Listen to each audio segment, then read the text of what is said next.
good place. I'm excited to go. I'm ready to push. Do you know your starting 11? Yeah, I know my starting 11. I'm in a good place. I'm excited to go. I'm ready to push and support, and hopefully you can see it.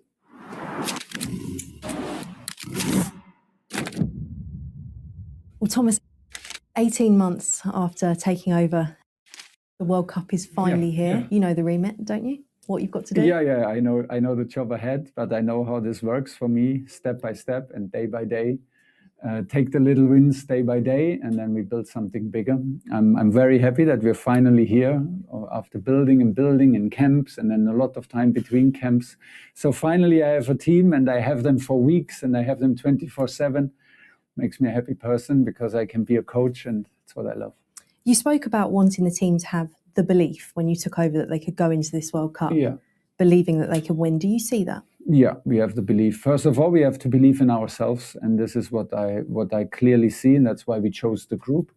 They love to play with each other. They love to bond socially with each other. They're ready to connect. They're ready to buy into the idea of playing together, helping each other out. So first of all, we need to believe in how we play, and how we act, and how we support each other. And then, of course, we need a bit of luck. We need results, and then we need games going our way to then believe that we can go all the way. But it's not the moment to get distracted by looking too far ahead. We had an excellent prep camp. We ticked that box. So the next focus is now on group stage, and it starts with a difficult one against Croatia. I wanted to ask you how you want Thomas Tuchel's England to play, but I'm perhaps even more interested in the fact, can they play the way you want them to play, given the conditions? Yeah, we will see. I mean, I think we develop at the moment an idea, and we developed it clearly in September, October, November. We were on the front foot. We were a very physical team. We were a dominant team. So we tried to play into the strengths of the players. They want to be active. They want to be active off the ball. They want to be active with the ball. We have a young group. We have a courageous group. We have a brave group of players. So let's go for it. I mean, no one guarantees you that we win. So we want to at least try it our style. But can they do that with the heat and the intensity? In Dallas, for sure, because we play indoor. And then, for example, yesterday it was very hot, even here in training, and we could feel that it has more impact than, for example, today. So let's see. I'm just not ready to already adapt into a different style of football because of circumstances that we cannot influence. I think we would just give up our strengths.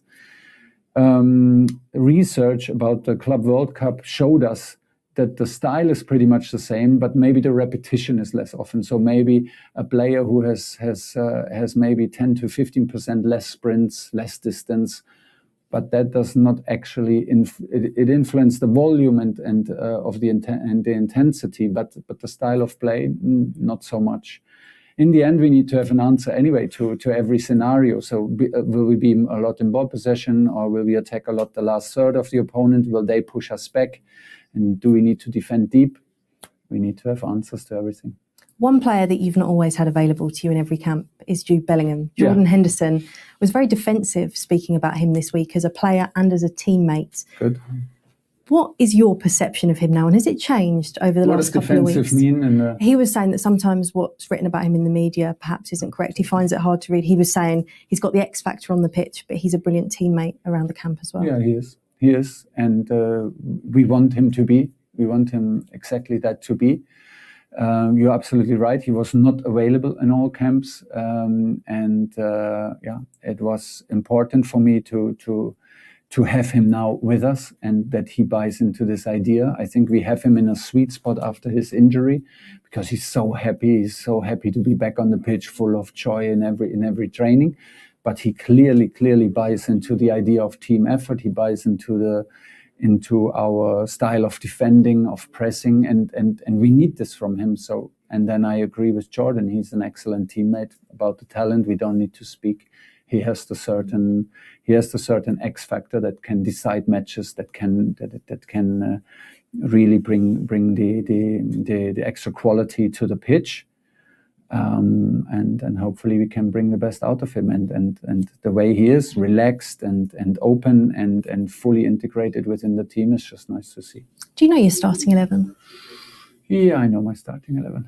How long have you known it and been clear? It gets clearer and clearer, like always, through the last days. So we have one more training to go before we play. So I'm always like, clear means like 80-90%, because I'm always open for last minute changes and always open for adaptation if something happens in training.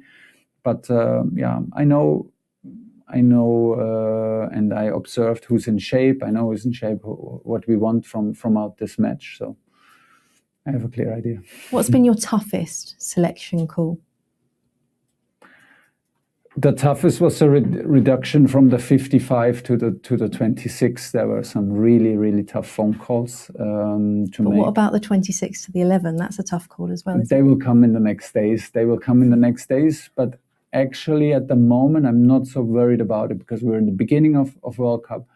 Everyone knows their role. There will be players who compete on highest level on one position: Morgan Rogers, Jude Bellingham, Bukayo Saka, Noni Madueke. So that is just natural. Marcus Rashford, Anthony Gordon, the central defender. So basically on every position.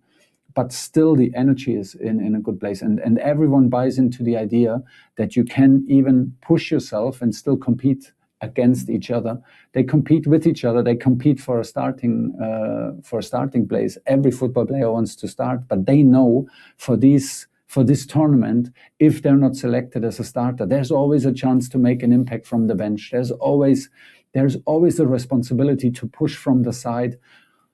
That it doesn't exist. No team has ever won that without the energy from the bench, without the energy from players who come from the bench, without the guys pushing from the sideline and making it possible and creating an atmosphere that you can be more than just 11 players. One of the biggest challenges that often faces England teams is they have a brilliant record in qualification, just like your team did, but then struggle against the bigger nations. Yeah. Coming into this tournament, you want to get to the point where you're going to be facing those bigger nations. Yeah. How confident are you in what you've seen that England are ready to do that? I'm very confident, because I saw what we did in September, October, November, and I get it. People are saying, yeah, but that was friendly games and that was qualification games. Yeah, but still, it counted, and we put the effort in matches to get it over the line with 6 wins and no goals conceded. So we made it something special, something what we expected from ourselves, something what everyone expected from us, rightly so, to qualify for World Cup, was suddenly put into something special. And it was because of the effort and the attitude of the players as a team. And that's where the focus is. We want to go step by step. We don't want to go get distracted. What could happen? We have now 3 matches in group stage, and this is where all our focus goes. And the responsibility is on the effort, day by day. Put the effort in, focus on ourselves, and then we will be in a good place. Finally, Thomas, how are you feeling? This is your first major tournament as an international manager. You've managed so many games. Yeah, I managed so many games. I'm very calm at the moment. I'm a bit surprised about myself, but I think it's down to what we are building, and I see the quality, the commitment of the players. I'm very happy to be a coach. Like I said in the beginning, I turned around in the plane. I have a plane full of players. When we arrived in the US, finally you're a coach, and you can start coaching, and you know, the atmosphere around players and in a dressing room is for me one of the best cultures and one of the best places to be around. So I'm in a good place. I'm excited to go. I'm ready to push.